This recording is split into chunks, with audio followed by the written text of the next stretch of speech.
The night everything changed began like all the others, quiet and heavy, the kind of quiet that presses against your chest and reminds you how alone you are even when someone is standing right in front of you. Rain slid down the windows of the small house, and the porch light flickered like it was tired of trying. Daniel Harris stood in the kitchen, staring at a sink full of unwashed dishes, completely unaware that his life was seconds away from breaking open in a way he never saw coming.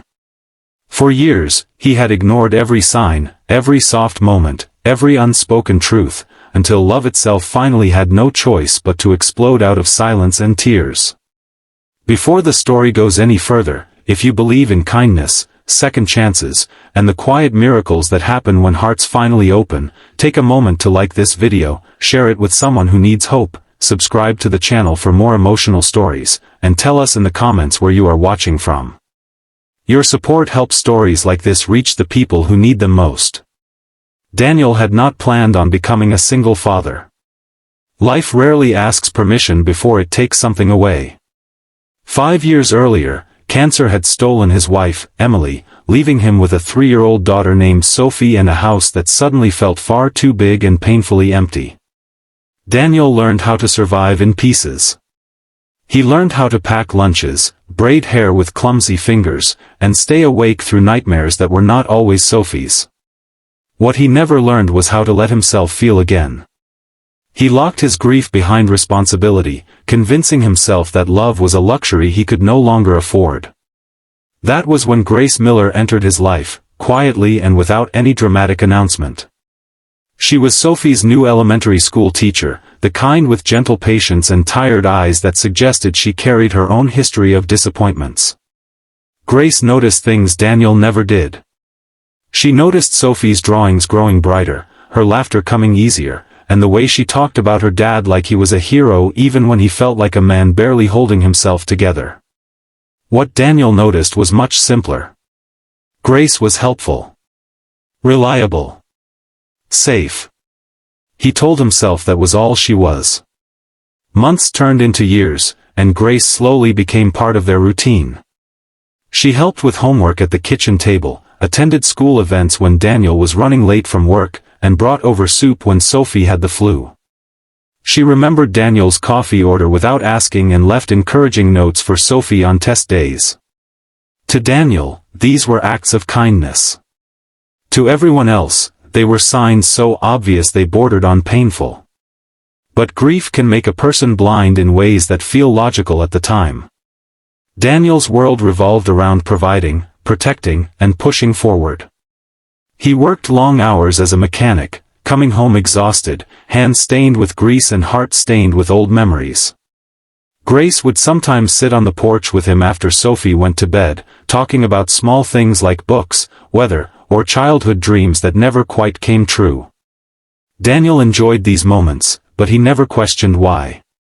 He told himself companionship was normal. Loneliness, he believed, was something you simply endured. What he did not see was how Grace looked at him when he wasn't paying attention. How her smile lingered just a second too long. How her voice softened when she said his name.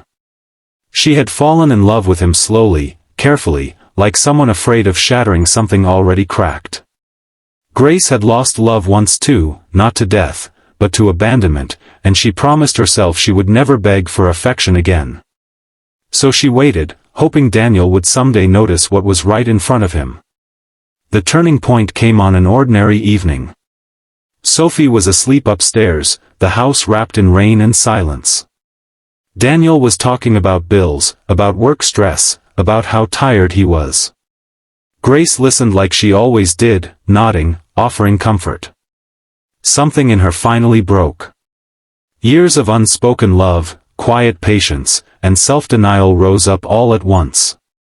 Daniel kept talking, completely unaware that Grace's hands were shaking, that tears were running down her face without sound. When she finally exploded, it wasn't graceful or planned. It was raw, messy, and honest. Love came pouring out of her like a wound that could no longer stay closed.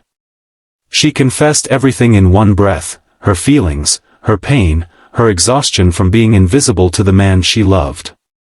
She yelled through tears, calling him blind, calling him foolish, and confessing that she loved him with a desperation that scared even her. The world stopped for Daniel in that moment. Every word hit him like thunder. At first, his instinct was confusion, then guilt, then fear.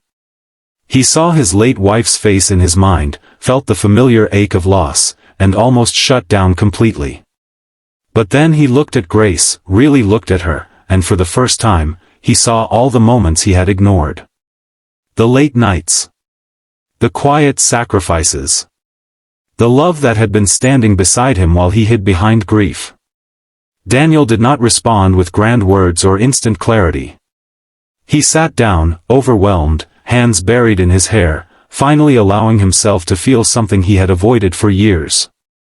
He realized he had been surviving, not living. Protecting his heart had also meant denying himself happiness, and denying Grace the honesty she deserved. Love, he finally understood, was not a betrayal of the past but a continuation of it. What followed was not a perfect ending but a real one. Healing is slow. Trust takes time.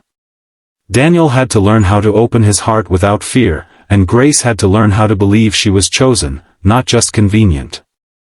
Sophie noticed the change first. She noticed laughter returning to the house, noticed how Grace stayed for dinner more often, noticed how her dad smiled in a way she had only seen in old photographs. If this story is touching something deep inside you, if it reminds you of love you ignored or chances you were too afraid to take, please pause for a moment and let us know in the comments what this story made you feel. Years later, on another rainy night, the porch light no longer flickered. The house felt warm, alive, filled with shared memories instead of silent grief. Daniel had learned that love does not always arrive loudly. Sometimes it waits patiently, hoping you will finally look up and see it. And Grace learned that speaking your truth, even when it hurts, can change everything. If this story touched your heart, if it made you believe in second chances or reminded you that it is never too late to love again, please like the video, share it with someone who needs hope and subscribe to support more stories like this. Your engagement helps keep these stories alive, and sometimes, one story is all it takes to change someone's life.